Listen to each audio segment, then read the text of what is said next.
Good day, sir. Good day, batch. I'm Charles Lemuel Rogador, and now I will discuss classification of swimming stroke.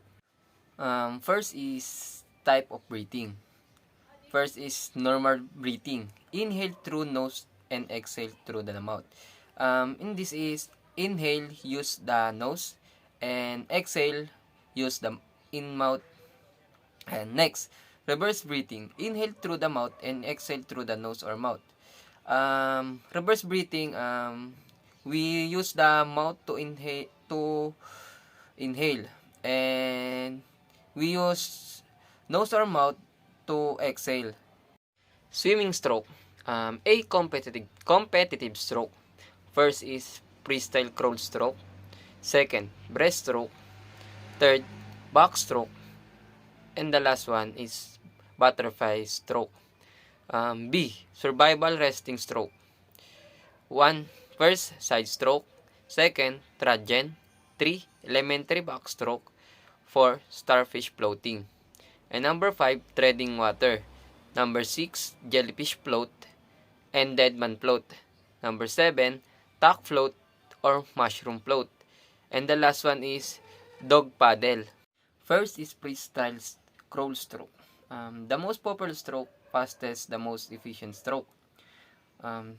Next, swimmers float on their belly in the water and propel themselves by rotating the arms in windmill motion and kicking the legs in a fluttering motion. Hard part is the coordination of breathing while performing the stroke. In the first column is the most widely used, the fastest, and the most effective stroke. This is a crawl stroke. Swimmer move across the water while floating on their bellies themselves by wide milling the arms about and fluttering kicking the legs. The difficult part is a breathing coordination during stroke performance. First is freestyle crawl stroke step 1. Head and body. In the freestyle stroke, you should be floating on your chest with your body in straight line and the face parallel to the bottom of the pool. This flat and level body position can allow you to move faster through the water. Keep a head still without looking forward or side to side. A good rule of thumb is to align your hairline with the waters.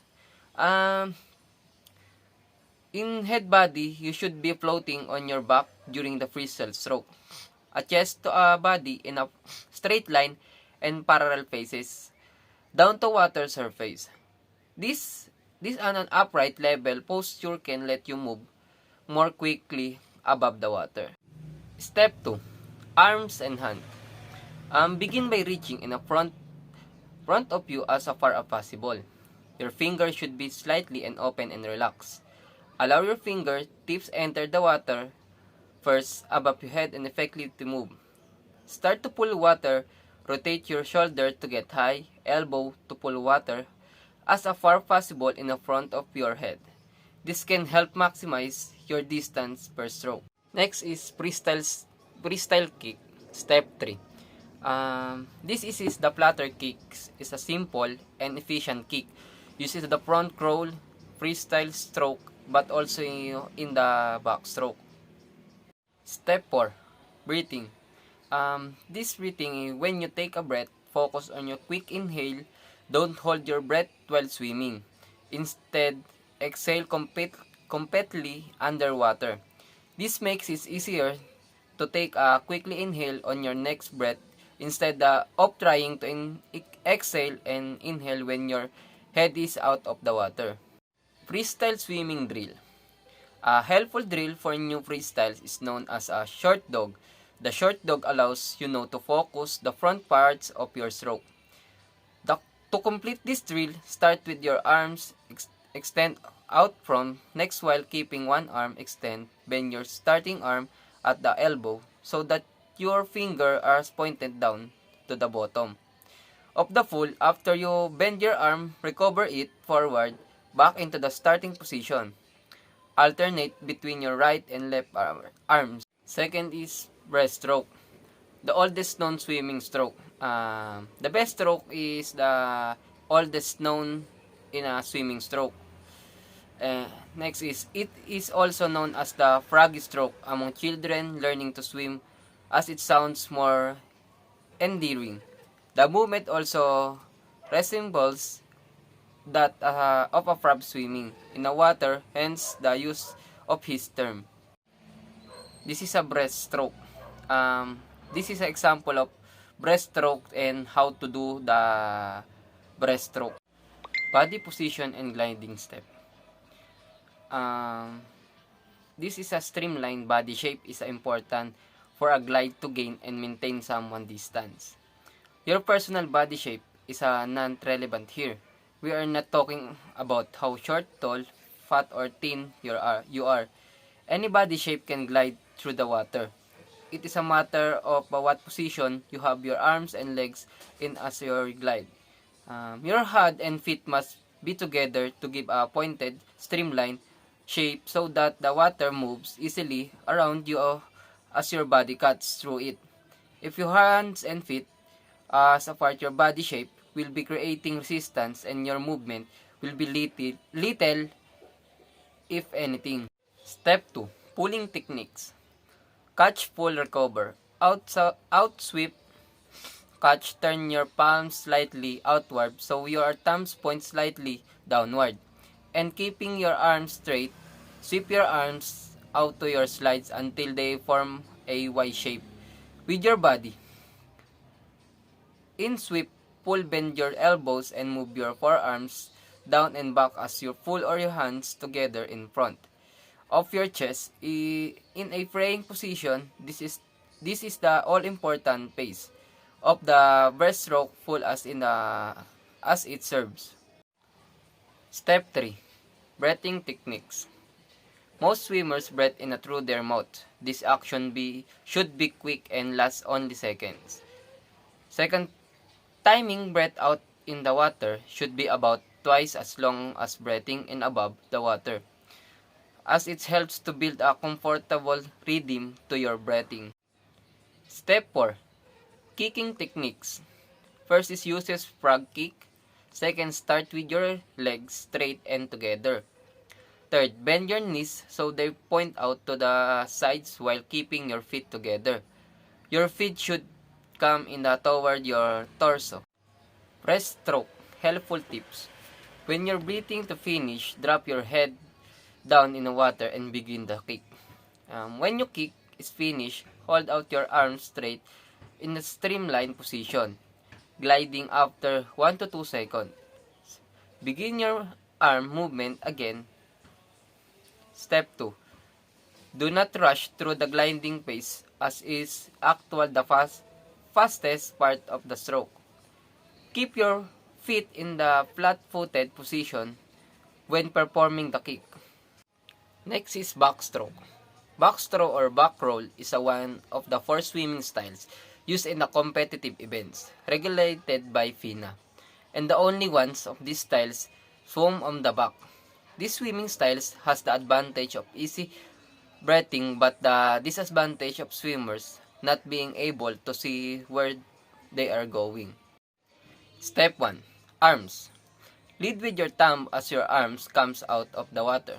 The arms should be lifted out by the movement of the shoulders, not the other way around. Kicking. Step 2. Backstroke uses flutter kick. The legs perform alternating and opposite movements while one leg moves up to the other leg moves down, and vice versa. Kicking. Kick. The flutter kick begins at the hips and flows to the feet. As one foot moves downward, the other comes up in the fluttering rhythm. Kick from the hips and tip the not from the knee. During the downward part of the kick, your ankle stays relaxed, toes are pointed behind you, and your knee is slightly to bend.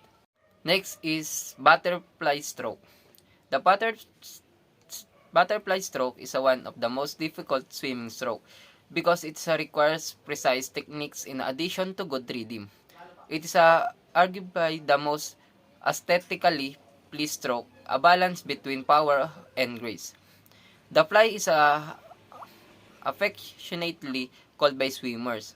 Requires 2 dolphin kicks followed by stimulate arms and motion. If it's swum with the improper form, the stroke is extremely tiring and inefficiently slow. Butterfly arm action. Step 1. Catch. We need to do the with arms out straight, shoulder within apart, and palms facing downwards. Press down and out at the same time with the both hands. The second is pull. This is pull hands towards your body is a semicircular motion with the palms facing outwards, keeping your elbows higher than your hands. And the last one is recovery.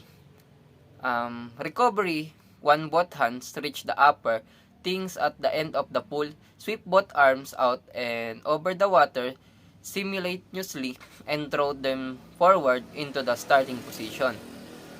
Make sure your palms are facing outwards so your thumbs enter the water first. Second, butterfly breathing. What is butterfly breathing? This is keep your chin in the front of your forehead and inhale quickly in through your mouth. After inhalation, quickly lower your head before exhaling quickly under the water through your mouth and nose.